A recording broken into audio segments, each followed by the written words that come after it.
تمام سننے والوں کو میرا سلام۔ میرا نام مظہر اقبال مظہر ہے۔ آج فروری 2022 کی 26 تاریخ ہے۔ اس وقت جب کہ میں آپ سے مخاطب ہوں، یہاں لندن میں شام کے 6:30 بج رہے ہیں۔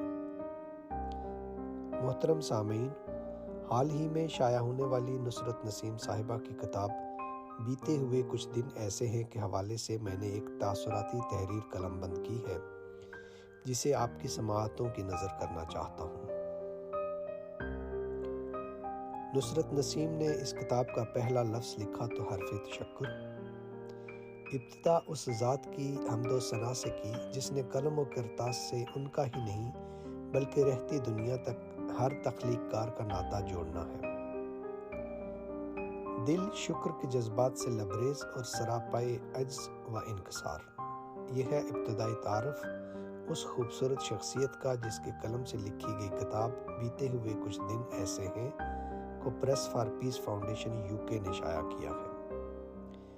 اپنے ابتدائی تاثرات کو میں نے کتاب پڑھنے کے فوراً بعد ہی محفوظ کر لیا تھا کہ خوشبو سے محظوظ ہونے کا لطف اس وقت دوبالا ہو جاتا ہے جب وہ ماحول میں رچ بس جائے۔ بہت بڑے ادیبوں کے تبصرے اس کتاب کی اشاعت کا حصہ بن چکے ہیں، جو اسے سند قبولیت عام کا درجہ دیتے ہیں۔ محترمی پروفیسر وجاہت گردیزی صاحب کا تفصیلی تبصرہ سامنے آیا تو اندازہ ہوا کہ خوشبو کوہاٹ سے رسالپور کے راستے کشمیر کی فضاؤں تک پھیل گئی ہے۔ پروفیسر وجاہت گردیزی ضلع باغ آزاد کشمیر کے رہنے والے ہیں۔ یاد رہے کہ مصنفہ کوہاٹ کی باسی ہیں مگر آج کل رسالپور میں رہائش رکھتی ہیں۔ جب مصنف کا قلم اور کینوس اس کی کوس قضا کے رنگوں میں نکھری حیات سے ہوتا ہوا ذات کے بے کراں سمندر تک پھیلا ہوا ہو تو مجھ ایسے ناپختہ اور ناآموز لکھاری صرف حرف تشکر ہی ادا کر سکتے ہیں، اس لیے کہ ہم نصرت نسیم جیسے ادیبوں کے عہد میں جی رہے ہیں۔ ایسی باکمال شخصیات اور ان کے قلم سے لکھی گئی اعلیٰ ادبی اوصاف کی حامل تخلیقات سے بحیثیت قاری تعلق ہی کسی سرمایہ سے کم نہیں۔ نصرت نسیم کا تعلق رسیلے امرودوں کی سرزمین کوہاٹ سے ہے۔ وہ بیتے ہوئے کچھ دن ایسے ہیں نام کا ایک ایسا شیریں پھل کاشت کرنے میں کامیاب ہو گئی ہیں جس کا ذائقہ بیان کرنے سے زیادہ لطف اٹھانے کے قابل ہے، اور چاشنی طویل عرصے تک گلستان اردو کے قارئین کے مشام جاں کو تر کرتی رہے گی۔ خدائے بزرگ و برتر ہر تخلیق کار کے جوہر تخلیق کا منبع ہی نہیں بلکہ اس کی رگے جاں سے بھی قریب تر ہے۔ نصرت کا قلم ہی نہیں بلکہ لفظ برتنے کا ہنر بھی اس مصور اولیٰ کی صناعی و کاریگری پر یوں سجدہ ریز ہے کہ فہرست عنوانات کی جگہ الحمدللہ لکھا تو یہاں لکھاری و قاری دونوں یک زبان سراپائے تشکر ہو جاتے ہیں۔ ان کے پیش لفظ کا ہر لفظ امرت رس گھولتا محسوس ہوتا ہے۔ تشکر کے مہان جذبوں کو مہین لفظوں کے آبدار تہ چڑھانا نصرت نسیم کا ہی خاصہ ہے۔ اور جب انہوں نے حرف سپاس لکھا تو کسی کو نہیں بھولی۔ زندگی کو زندگی بنانے والے رشتے، والدین، اساتذہ اور یہاں تک کہ اپنے بچپن کے قلمی نام کو قبولیت بخشنے والی شفیق استاد کے پیار بھرے جملوں کو ہدیہ سپاس قلبی تراوت کے لیے ضروری سمجھا۔ سرحدی صوبے کی بے رنگ فضا میں افسانوی ادب کا پہلا عطردان رکھنے والی فہمیدہ اختر کی آس کو یاد بنایا تو لفظ یاسمن میں ڈھل گئے۔ علم و ادب کی ان معاصر و معتبر ہستیوں کو تو بطور خاص ہدیہ شکر بھیجا جو اس کتاب کے لکھنے میں مہمیز ثابت ہوئیں۔ یہ سب تبھی ممکن ہے جب تشکر و ممنونیت کے اتھل جذبوں سے سرشار ایک دل احسان اتارنے کے لیے بےتاب ہو۔ خود نوشت دیکھنے میں آسان اور برتنے میں بڑے دل گردے کا کام ہے۔ انسان ان راہوں پر دوبارہ پا پیادہ نکلتا ہے جہاں کبھی سنگ و خار اور کبھی سروے چمن و بوئے سمن ہمراہ تھے۔ بقول مصنفہ یادوں کے چراغ لے کر ماضی کی پگڈنڈیوں پر چلتے چلتے ایسے ایسے واقعات روشن ہوئے کہ کبھی تو دل میں چراغاں سا ہو گیا اور کبھی غم کی اتھاہ گہرائیوں اور اندھیروں میں اتر گئی، آنسوؤں کی جھڑی سی لگ گئی۔ اور آگے چل کر لکھتی ہیں کہ خوشیوں کے پھول بھی ہیں تو آنسوؤں کے ہار بھی۔ نصرت نے اپنی خود نوشت میں جس نسل کے پاکستانیوں کی ترجمانی کی ہے، انہوں نے علم و ہنر کو دنیا کمانے کا ذریعہ نہیں بلکہ ذات کو جلا بخشنے کا ماخذ جانا تھا۔ نصرت کا قلمی سفر سادگی، نفاست، بے ساختگی، وارفتگی، والہانہ پن، اپنائیت، سیدھے سادے انسانوں کے سچے اور سچے جذبوں کی ترجمانی کا سفر ہے۔ جب مصنفہ نے قلم و دوات سے اپنا رشتہ جوڑا تو اس وقت علم سکھانے والا انسان مجسم شفقت اور سیکھنے والا عرفان ذات کا طالب تھا۔ رنگ بیگوں اور کپڑوں پر نہیں، ذہنوں پر نقش ہوتے تھے، اور ٹاٹ پر بیٹھ کر بھی من اجلے اور روح سرشار رہتی تھی۔ مصنفہ لکھتی ہیں کہ تب نہ کوئی طبقاتی تقسیم تھی اور نہ کوئی غرور و تکبر تھا۔ اور پھر جب نصرت کو اردو پڑھنا آ گئی تو اس کے ساتھ ہی مسرتوں کے در واہ ہو گئے۔ گویا زندگی کے رنگوں کو قریب سے دیکھنے کا پہلا دروازہ ہی خواندگی کا راستہ تھا، نہ کہ آج کی نسل کا خواہشوں کا واویلا۔ نصرت کی یہ کتاب نہیں بلکہ نصف صدی کا قصہ ہے۔ کسی بھی سماج میں تبدیلی ناگزیر ہے۔ مثبت تبدیلی ترقی اور دانش میں اضافے کی جانب ایک قدم ہے، مگر وہ ترقی جو سماجی رویوں، فکری جہتوں اور معاشرتی اقدار میں آتی ہے وہ چاند ستاروں سے تو اوجل نہیں ہوتی، ذہنوں سے اوجل ضرور ہو سکتی ہے۔ اگر اسے محفوظ نہ کیا جائے تو آنے والی نسلوں کو تہذیبی ورثہ منتقل نہیں ہو پاتا۔ نصرت کا یہ بڑا احسان ہے کہ انہوں نے خیبر پختونخوا کی ثقافت کو اپنے قلم سے زندہ کر دیا ہے۔ یہ خود نوشت ثقافتی اور معاشرتی تبدیلیوں کی عکس بندی کے ساتھ ساتھ سماجی بیماریوں کی تشخیص کا کام بھی بخوبی سر انجام دے رہی ہے۔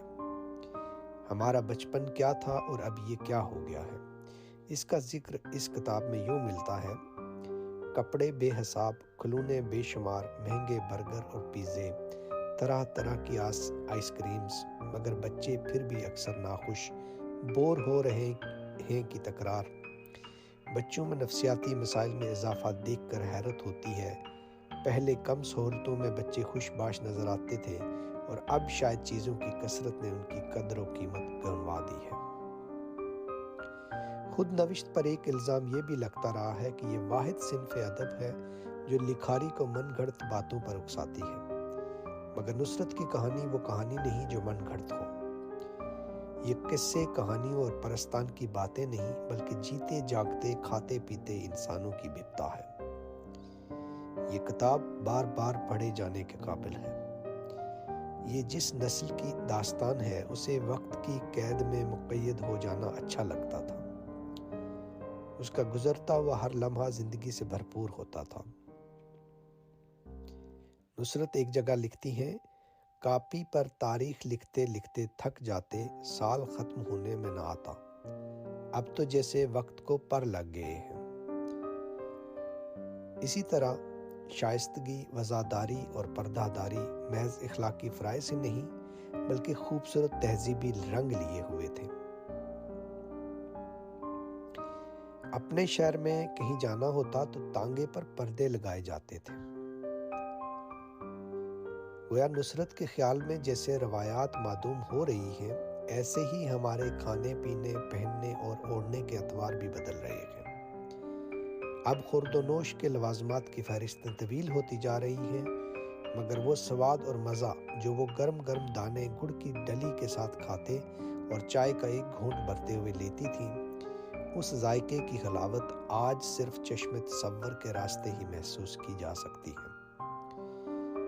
بھولی بسری یادوں کے نہا خانوں سے نصرت وہ خزینے نکال لائی ہیں جو ہم سب کی انفرادی اور اجتماعی زندگیوں کے عکس افغن دل فریب نظارے ہیں۔ قاری ہر اس منظر سے لطف اٹھاتا ہے جس نے لکھاری کے دل اور ذہن پر اپنے نقوش ثبت کر رکھے ہیں۔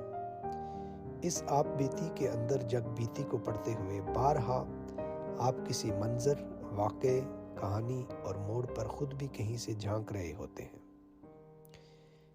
کبھی کسی نوجوان کوچوان کی مریل گھوڑی کے گھٹنے ٹیکنے پر سراپا احتجاج، تو کبھی کسی ٹرین کی بوگی میں دوستوں کے ساتھ خوش گپیاں کر رہے ہوتے ہیں۔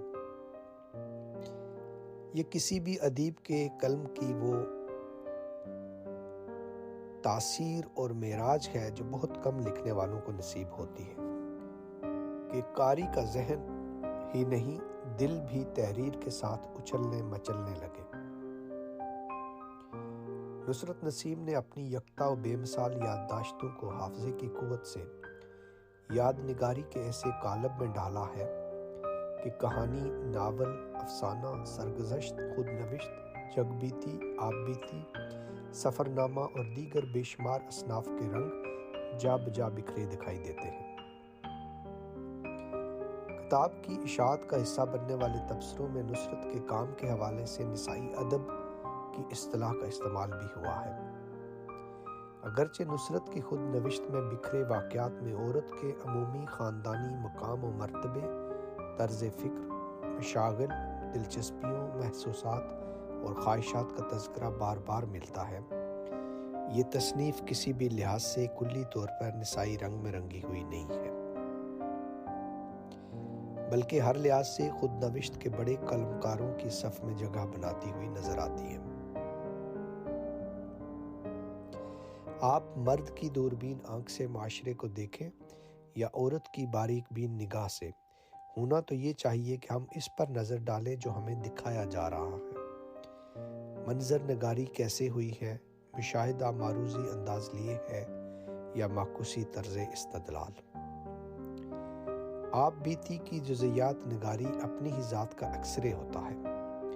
اگر ہم آپ بیتی کے ایکسرے کو پڑھنا جانتے ہیں تو ہمیں مصنفہ کے خیال کی تال سے اپنی تال ملانا ہوگی اور یہ تسلیم کرنا ہوگا کہ ہمارے ارد گرد کا ماحول، رہن سہن، طرز فکر اور سوچ ہی نہیں بدلی ہے، بلکہ انسان کے اندر کا انسان بھی بدلا ہے۔ باہر اجالا بڑھا تو اندر اجالا سمٹنے لگا ہے۔ باہر کی زندگی چکا چوند سے بھرپور ہفت رنگی ہوئی تو ذات کی انجمن شوخ رنگی بھول گئی۔ اور سب سے زیادہ خوبصورت بات یہ ہے کہ انہوں نے کبھی بھی کہیں بھی احتیاط کا دامن نہیں چھوڑا۔ زبان و بیان، ادائیگی کلمات، تشبیہات و استعاروں کے استعمال اور ذاتی مشاغل و مصروفیات کے تذکرے تک میں حفظ مراتب کا مروت، وزاداری، خاندانی وجاہت، علمی گھرانے سے وابستگی اور روشن خیال والدین کی حیاداری کا پاس اور لحاظ بھی رکھا ہے، اور کہیں بھی اپنی علمیت، مرتبہ و حیثیت، ہنرمندی و یگانگی کا چرچا نہیں کیا۔